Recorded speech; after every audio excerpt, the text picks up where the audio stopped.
Trong cái video ngày hôm nay chúng ta đi tìm hiểu một cái phương thức có tên là input. Nhiệm vụ của phương thức này là lấy một cái giá trị từ bàn phím và đưa vào bộ nhớ máy tính, cụ thể là đưa vào một cái biến.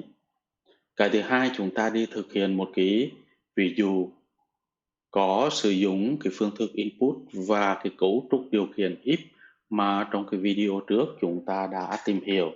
Cái ví dụ của chúng ta như sau. Đó là nhập vào một cái số từ bàn phím.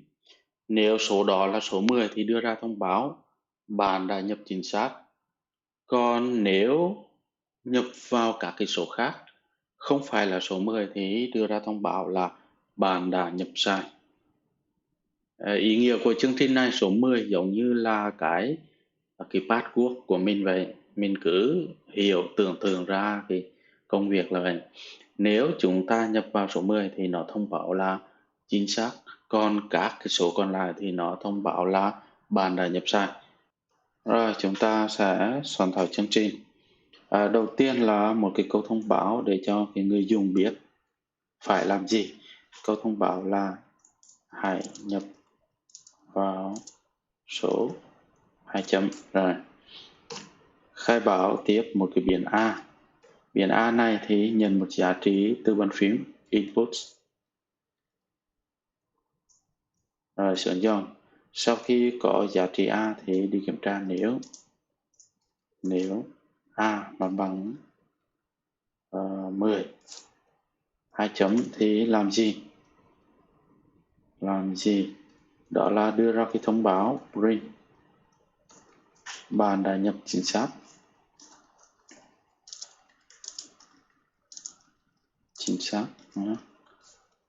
Rồi các trường hợp còn lại là else 2 chấm thông báo là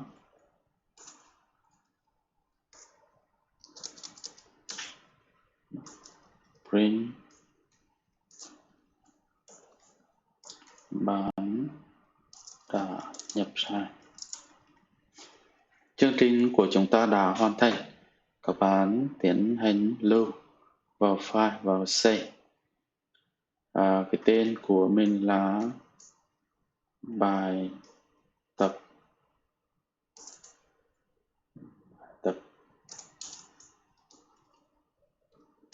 5 này, bài tập 5. Sau đó tiến hành save và thực hiện chương trình. Vào run và chọn là run module hoặc là gõ phím F5 cũng được. Dòng đầu tiên đó chính là dòng thông báo hãy nhập vào số. Chỗ nhấp nháy này chính là phương thức input và chúng ta thử nhập vào số 10. Enter. Nhưng kết quả chúng ta nhận được là không như mong đợi. Mình nhập vào bằng 10 thì nó phải thông báo là bạn đã nhập chính xác. Nhưng trường hợp này là nó thông báo bạn đã nhập sai. Nguyên nhân có thể mình dự đoán được là vấn đề về kiểu dữ liệu của A. A chưa hẳn là một con số, vì vậy đi so sánh với số 10 thì nó xảy ra trường hợp là sai, do đó nó thực hiện lệnh sau else. Chúng ta đi kiểm tra biến A là kiểu dữ liệu gì thì sử dụng cái phương thức đào học là type A, đóng ngoặc lại.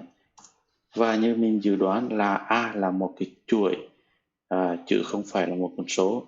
Do đó chuỗi thì chúng ta đi so sánh với chuỗi là chuỗi 10. Chuỗi thì chúng ta đặt nó trong dấu nháy. Như vậy là chương trình của chúng ta đã sửa và chúng ta tiến hành kiểm thử lại. Sau khi lưu thì chúng ta chạy chương trình. Nó báo nhập vào một số, mình nhập vào 10.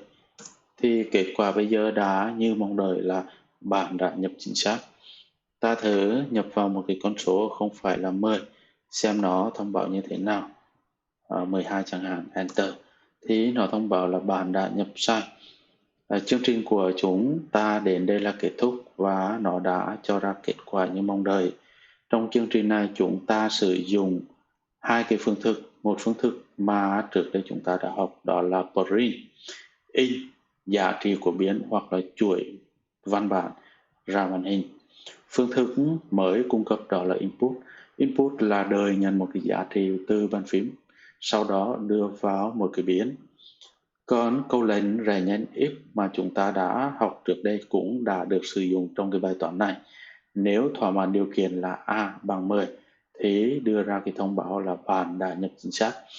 Còn lại có nghĩa là A không phải là 10 thì bạn đã nhập sai. Xin cảm ơn tất cả các bạn theo dõi. Chúc các bạn thành công.